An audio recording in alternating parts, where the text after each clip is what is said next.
नमस्कार दोस्तों, आज के नए वीडियो में आपका स्वागत है। आज का वीडियो भी सत्य घटना पर आधारित है। ये कहानी विंध्याचल के एक पहाड़ी गांव की है।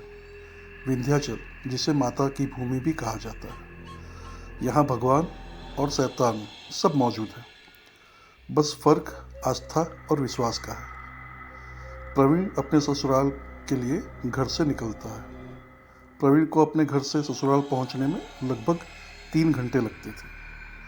प्रवीण सुबह अपने काम पर गया और शाम को 7 बजे काम बंद कर वो अपनी बाइक से ससुराल के लिए निकल पड़ा। चलते चलते रात के लगभग 9:30 बज चुके थे। वह अपने ससुराल से महज आधे घंटे की दूरी पर था। रास्ता काफ़ी सुनसान था और जंगल के बीच से रोड गुजर रही थी।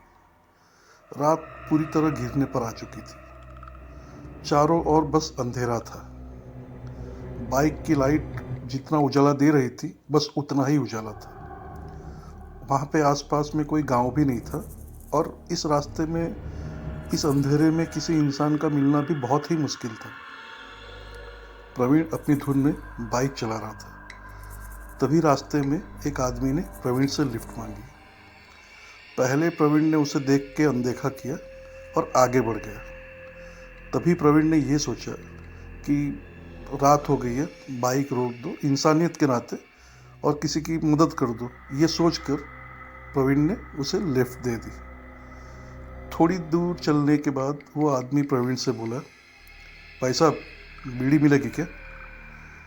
इस पर प्रवीण ने ना में सर हिला दिया, क्योंकि प्रवीण बीड़ी नहीं पीता था। वो आदमी फिर बोला, भाई साहब, बीड़ी मिलेगी क्या? प्रवीण को लगा शायद उसने पहले मेरा इशारा नहीं समझा होगा, इसलिए प्रवीण ने बाइक की स्पीड थोड़ी कम करके बोला, भाई साहब, मैं बीड़ी नहीं पीता, मेरे पास बीड़ी नहीं है। इस पर वो आदमी झट से बोला, अगर बीड़ी नहीं है तो सिगरेट ही दे दो। प्रवीण ने उसे कहा, भाई साहब, मैं कुछ भी नहीं पीता हूँ। इस पर वो आदमी गुस्से से बोला, अगर बीड़ी नहीं है तो मुझे साथ में लेकर क्यों आए? उतार दो मुझे यहीं पे। यह सुनकर प्रवीण को बहुत ही अजीब लगा। वो मन में सोचने लगा, एक तो मैंने इतनी रात को इसकी मदद की, धन्यवाद कहने की बजाय ये इस तरह से बात कर रहा है, ऐसा कह रहा है मुझे। प्रवीण ने बाइक रोकी और उसे वहीं पर उतर जाने को कहा, लेकिन वो आदमी कुछ भी नहीं बोला। प्रवीण ने जैसे ही पीछे मुड़कर देखा, वहाँ पर कोई नहीं था। प्रवीण की समझ में नहीं आ रहा था कि वो आदमी जो अभी तक उसकी बाइक पर था, वो अचानक से कहाँ चला गया। अब प्रवीण को थोड़ा सा डर लगने लगा था। प्रवीण ने जल्दी से बाइक स्टार्ट की और वहाँ से चलता बना।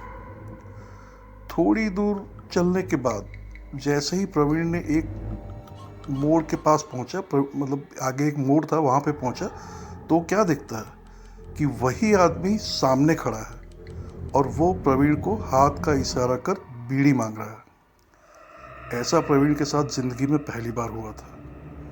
प्रवीण ने उसे नज़रअंदाज कर बाइक की स्पीड एकदम से बढ़ा ली। अभी प्रवीण को कुछ समझ नहीं आ रहा था कि पता नहीं कहाँ से वो आदमी चलती बाइक में प्रवीण के पीछे बैठ गया। प्रवीण को पता भी नहीं चला। अब डर के मारे प्रवीण के पूरे शरीर में कपकपी होने लगी, क्योंकि प्रवीण ने जो जो किस्से कहानियाँ अभी तक सुने थे, वो सब आज उसके साथ घटित हो रहा था। वो आदमी प्रवीण से फिर वही बोला, भाई साहब, बीड़ी है क्या? अब प्रवीण को समझ में नहीं आ रहा था कि वो क्या कहे। प्रवीण शांत था, मौन था और पूरी तरह से डरा हुआ था। उस आदमी ने फिर से वही सवाल किया। तभी रोड किनारे प्रवीण को हनुमान जी का एक मंदिर दिखा। वो बाइक को उस ओर तेजी से लेकर चल दिया। वह वहाँ पर पहुंचकर उसने पूरे जोर से ब्रेक लगाया और जैसे ही वो पीछे मुड़ा, वो आदमी फिर से गायब हो गया था। प्रवीण कुछ देर मंदिर के पास रुका और फिर हनुमान चालीसा का जाप करता हुआ बाइक पर सवार होकर आगे की ओर बढ़ गया। प्रवीण पूरी तरह से डरा हुआ था, लेकिन हनुमान चालीसा का जाप करता हुआ वो अपने ससुराल तक पहुंच गया। वहां पहुंचकर उसने सारी बातें अपने ससुराल में बताई। तब प्रवीण को इस रास्ते की सच्चाई पता चली कि इस रास्ते में अक्सर छलावा दिखता है, लेकिन हनुमान जी के मंदिर के बाद वो नहीं आता। पहले भी इस छलावे की वजह से यहाँ पे काफ़ी सारी दुर्घटनाएं हो चुकी है। इस कारण यहाँ के लोगों ने वहाँ पर हनुमान जी का मंदिर बनाया है। यह सुनकर प्रवीण की रूह कांप उठी। उस दिन से प्रवीण ने रात में कहीं भी सफ़र नहीं करने का तय किया। बाद में उसने कहीं सफ़र किया ही नहीं रात में। तो दोस्तों, ये थी एक छलावे की कहानी जो सच में घटित हुई थी। अगर आपको ये कहानी अच्छी लगी हो तो आप वीडियो को लाइक कर दीजिए, साथ में चैनल को भी सब्सक्राइब जरूर कीजिएगा। धन्यवाद।